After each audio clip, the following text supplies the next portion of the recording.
I told you, the biggest threat to your leadership isn't your competition or market conditions. It's sitting right between your ears. Every day, high performing leaders like you are making critical decisions that impact hundreds of lives and billions in revenue while their bodies are secretly sabotaging them. Let me explain what I mean. I recently worked with a CEO who was running a $50 million company working 80-hour week and priding himself on his hustle. He thought he was crushing it until one day he made a decision that cost his company $2 million.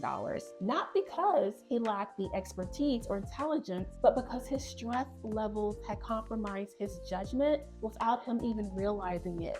In the next few minutes, I am going to share 3 proven strategies that Fortune 500 executives use to manage stress and make better decisions, even under intense pressure. These aren't your typical take a bubble bath stress management techniques. These are practical, evidence-based methods that work in real-world high-stakes leadership. But before we dive in, let me show you exactly why traditional stress management advice is failing today's leaders and why the solution is simpler than you might think. Strategy number 1 is the time commodity principle. Let me tell you something I always share with leaders. Your time is a commodity. You cannot get it back.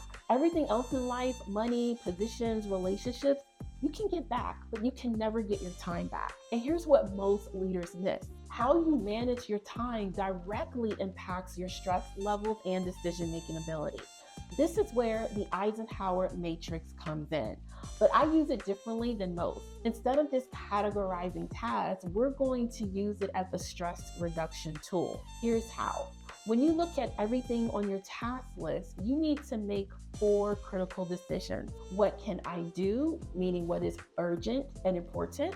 What can I delay, which is important but not urgent? What can I delegate, which is urgent but not important? And what can I delete, meaning it's not important or urgent? But here's the key that most people miss. Every task you keep on your plate is not just consuming time, it's consuming your mental energy and raising your cortisol levels. Research shows that decision fatigue sets in after making too many choices, which leads to poor judgment and increased stress hormones. Let me give you a real example. One of my clients, a tech company executive, was trying to handle everything herself, from strategic planning to reviewing minor marketing copy. She was working 14-hour days and thought she was being responsible. But when we analyzed her decisions using the matrix, we found that 40% of her tasks could be delegated or deleted entirely. Within 2 weeks of implementing this system, her stress levels dropped significantly, and her team reported that her strategic decisions improved dramatically. Strategy number 2 is the joy integration protocol.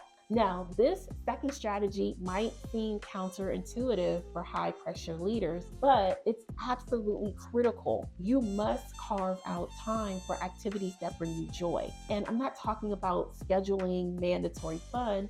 I'm talking about strategic joy integration.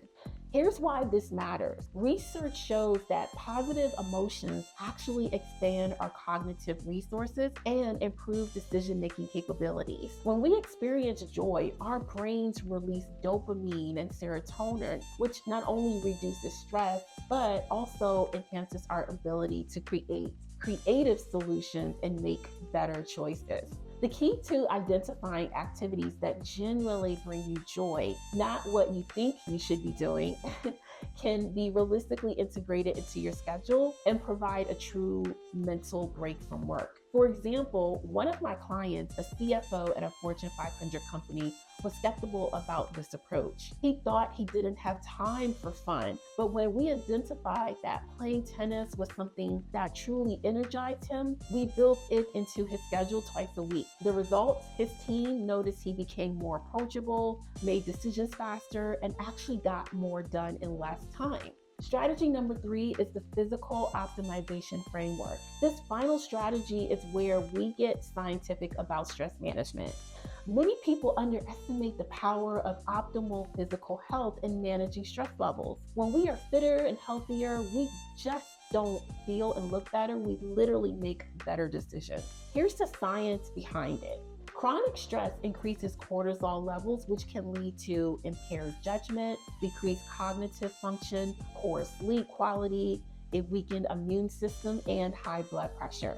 But here's the practical application I recommend to my executive clients. Number one is the nutrition protocol. Focus on low glycemic foods to maintain stable blood sugar levels. Next, increase complex carbohydrates. Now, these are things like vegetables and fruits. Prioritize lean proteins and stay hydrated. I try to aim for half my body weight in ounces of a daily water. Number two, physical activity.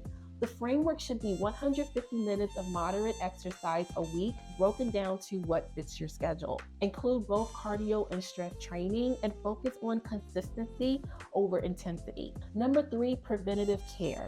Regular physical examinations, testing your hormone levels, and monitoring the quality of your sleep in addition to tracking your blood pressure. One of my clients, a startup founder, implemented this framework and saw remarkable results.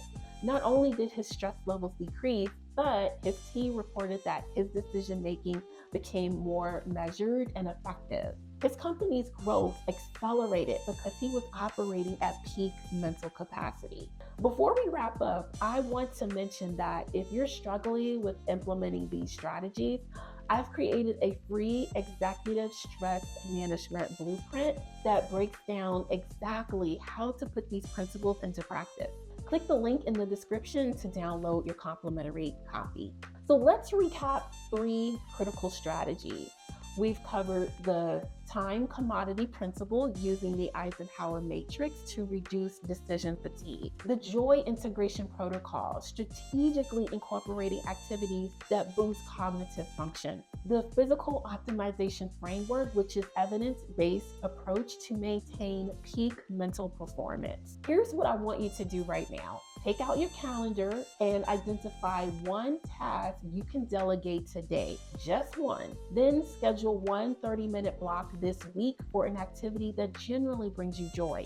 These small steps will start reducing your stress levels immediately. Remember, your ability to lead effectively is directly tied to how well you manage your stress. You cannot pour from an empty cup, and you certainly can't make billion-dollar decisions with a stressed out brain. If you've enjoyed this video, check out my next video where I'll show you how to lead through resistance without draining your energy. And remember, subscribe to this channel so you don't miss it.